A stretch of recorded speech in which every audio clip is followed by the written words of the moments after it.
Shalom, shalom bien-aimés, le Seigneur est merveilleux, que la grâce et la paix vous soient données par Jésus-Christ. Nous bénissons son nom et nous l'adorons pour sa présence manifeste, son amour et son pardon. Nous avons l'assurance que quel que soit le plan satanique, il demeure Dieu et personne ne peut gagner contre lui. Bienvenue dans notre partage quotidien. Ce matin, nous allons partager la parole de Dieu et le thème de notre méditation, la lutte inutile, parce que nous savons que personne ne peut gagner contre Dieu. Lorsque nous lisons dans le livre d'Amos, le chapitre 4, le verset 6 au verset 8, la Bible déclare « Je vous ai envoyé la famine en toutes vos villes et la disette de pain en toutes vos demeures. Mais pour cela, vous n'êtes point retournés jusqu'à moi, dit l'Éternel.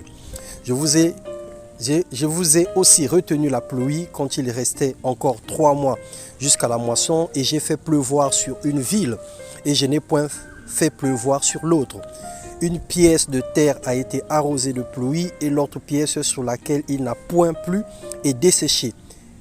Et même 3 villes sont allées vers une ville pour boire de l'eau, et n'ont point été désaltérées.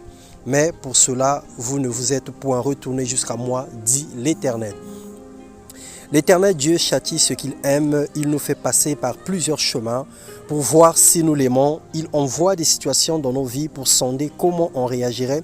Il nous prive quelquefois de certaines choses afin que nous le recherchions. Il crée le vide en chaque homme pour nous attirer dans sa présence, selon Apocalypse 3, le verset 19.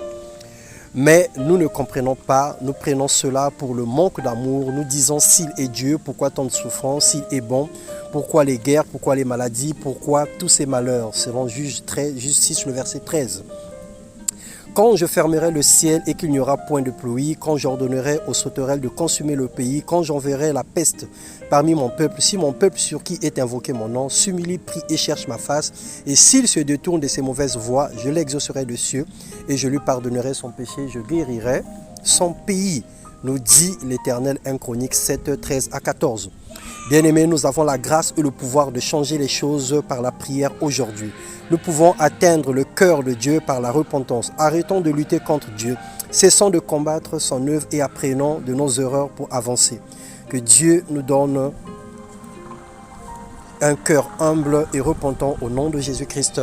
Que nous apprenions à lui faire entièrement confiance. Que nous arrêtons de lutter contre la parole de Dieu. Que nous arrêtons d'être récalcitrants. Que nous arrêtons de nous battre contre nous-mêmes. Faisons confiance à Dieu et laissons le Seigneur le contrôle de toutes choses dans le nom puissant de Jésus-Christ. Amen.